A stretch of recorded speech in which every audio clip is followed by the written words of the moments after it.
Yes, well, folks, as I said, this year, 2026, was definitely going to be a year of a lot of mayhem and mystery and imagination. And it certainly isn't disappointing on that fact. It's certainly living up to what I said many years ago, just to do with that Beatrice thing, the 38 idea, very important idea to them, the double metonic. And now we have this idea about good old Barron. I feel Barron has that name to suggest the idea of the mixing of the royals with the Trump idea, like Earl Spencer, and this is Barron Spencer. And yes, the release of the IRGC, this is Iran. And they're tracking Melania, because no doubt Barron hangs around with Melania or something. Hard to tell whatever they're saying here always. You have to think extra. The information they give you and striking distance. You got to hit the show more. It's all in red.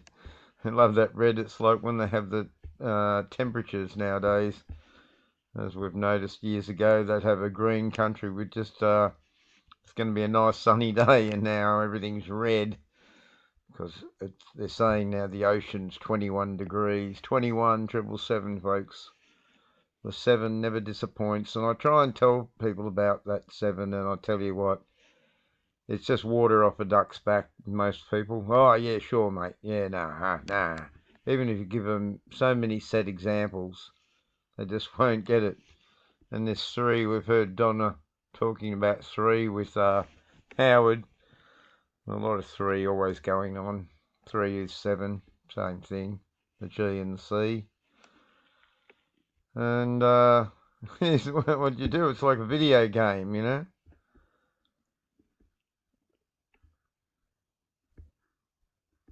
A young woman who got past the Secret Service's stringent protocols had a face with the faced meeting with 20-year-old at Trump Tower. She got to claim the 10 million. And you got to get away from the CIA. Because if this happens, it will be all part of the show, or anything happens to do with this. Because we've had a few goes at Trump now, of course, and they've all been the same thing.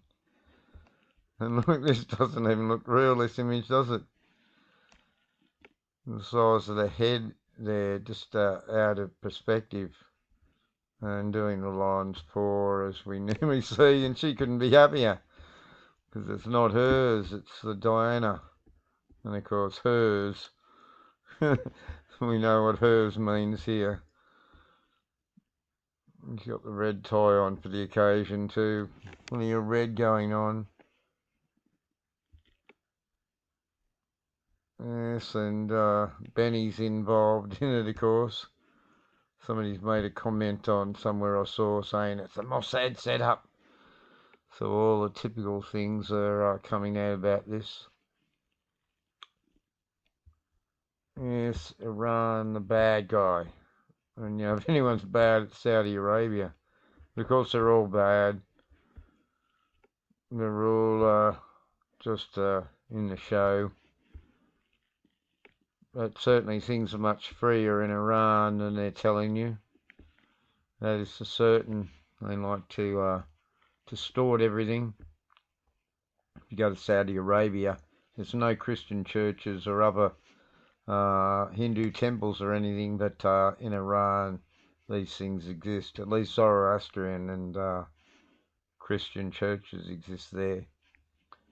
Yet, and a lot less hijab and burqa type things in Iran. Iranians are closer to Europeans, of course. South Iran's probably a bit different, a bit more Arab down there. But nothing they say is right, of course. But very few channels are prepared to cover that idea. Now, about 10 years ago, I went on a surfing trip to Phuket Island, and while I was there, I went to a Middle Eastern restaurant because I quite like falafels and hummus and that sort of food. And there were a whole lot of Iranians there. And they said to me they were amazed at what they've seen on the television because, of course, Thailand is very much in the Western paradigm. They had American and Australian football, British football, and our news services in the even in the hotels, even in the bars, as it were. And the Thais are very westernised, especially in a place like Phuket. And they were amazed. They said, look, Iran isn't the place that they're saying on the TV, you know, with the hijabs and the burqa type ideas. It's much more free. They said, you know, there's religious days where people might garb up a bit, the older people, etc., rural communities. But the cities are much like European cities, of course. And look at this thing here. I'm thinking this is actually a female, though, looking at the closeness here. It hasn't got the two separated melons idea. Of an interesting tower that they have here. But this is an interesting look, the eyes over the glasses. So I'm a bit worried about this particular person, and that no doubt they've got a few views here. 1K though, only 1K views. But shoes is definitely a big thing with them, so it's still a worry, but everything's a worry today. But she goes around Tehran showing you the streetscape, as it were.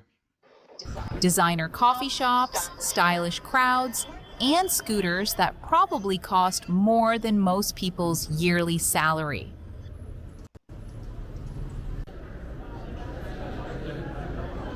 House prices here are no joke either. Some apartments go for millions of dollars, which is wild for a country people assume is poor across the board. Yeah, this is the rich area of town, she reckons. And millions of dollars, so look out.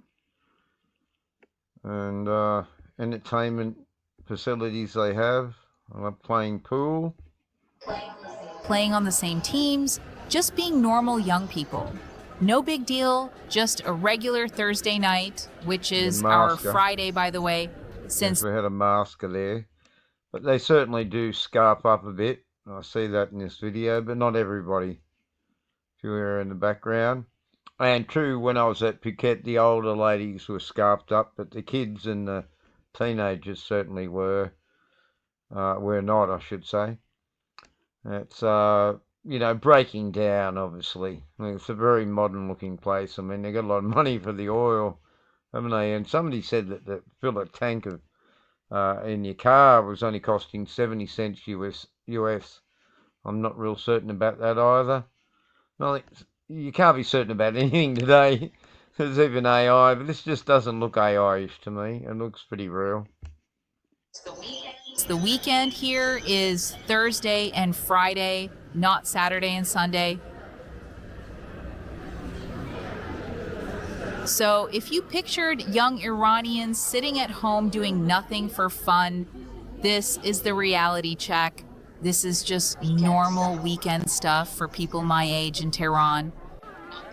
Not the picture you usually get fed online. Now they've even got the purple and orange hair people there, you know. Catching up to Europe, that's for certain. And they are much more European-style people in Iran, that is for certain as well.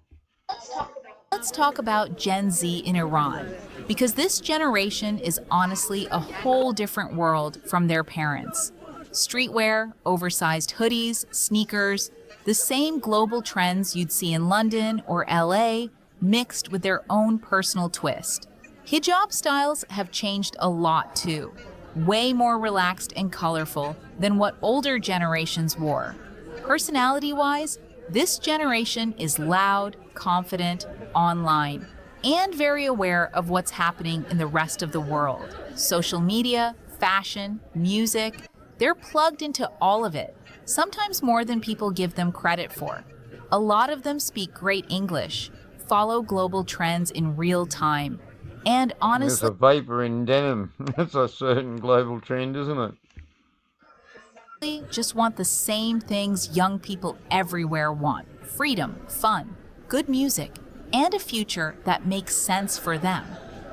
And notice the dog there, because there's a lot being said about having dogs. Time. And honestly, just want the same things young people everywhere want: freedom, fun, good There music, you go, there's the doggy. On the phone, is he? Looks like he's on the phone. Oh, and a yeah, I think future so. that makes sense for them. And there's a market in Iran. Look, where's all the destruction? We were told by Trump, obliterated. Totally obliterated. See old smoke and mirrors. That's what it is. Really nice markets here, I noticed.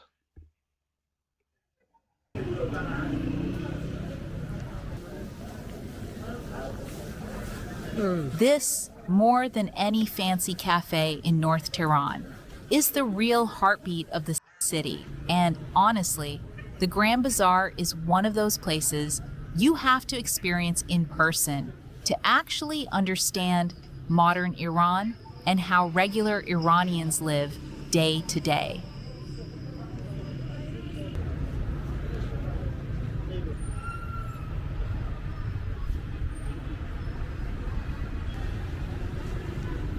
Funny looking hats, weren't they? I'm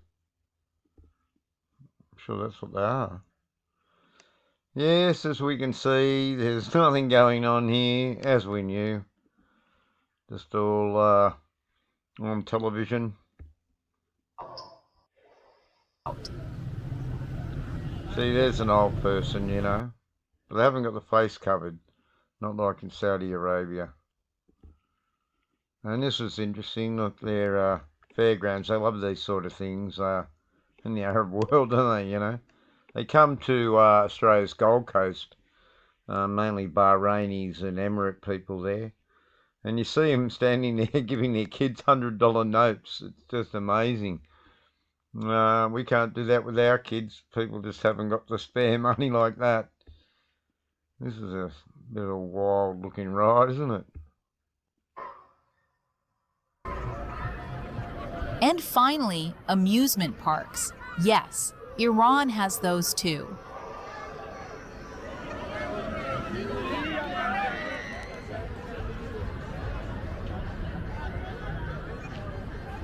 Ferris wheels lighting up the night sky, swing rides spinning way higher than they probably should, families out enjoying the weekend exactly like you'd see anywhere else in the world. Yeah, it's a big thing in these places when it's hot. Of course, people go out at night. I think she shows somewhere here there's snow.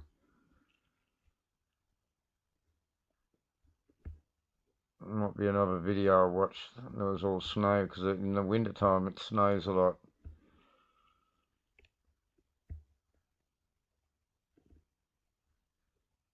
What's the street food? This looks a bit crucial to me, but there it is. You know, not starving over there.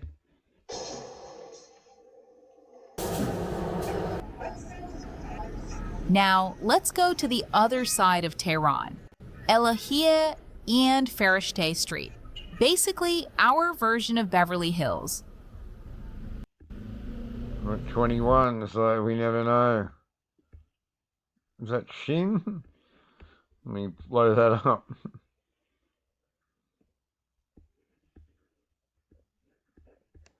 Shan. Shan 21. So I'm not sure of anything, but it looks reasonably real. And I mean, there is a street, you know, there's always numbers around and not necessarily nefarious. But one can never tell.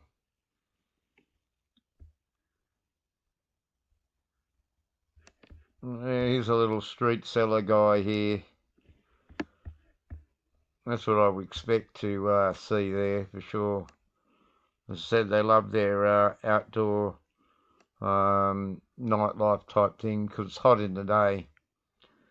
So I don't know what you think, but we know that nothing's going on there. So why wouldn't it be like this? And they've got plenty of money from the oil, even though she does mention that there is some hardship to do with the sanctions, because that part of it might have some reality, I guess.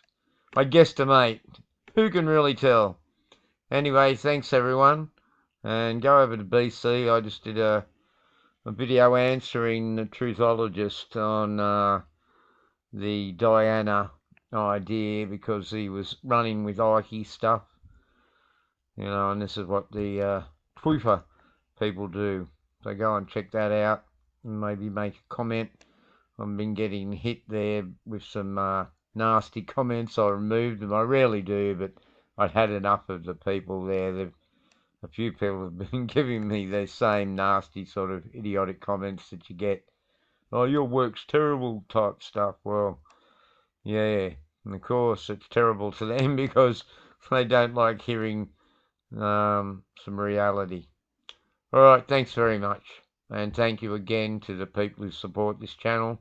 It's come back up a little bit my Patreon and it'll nearly pay my internet this month. Not quite, but getting closer. Alright, thanks a lot.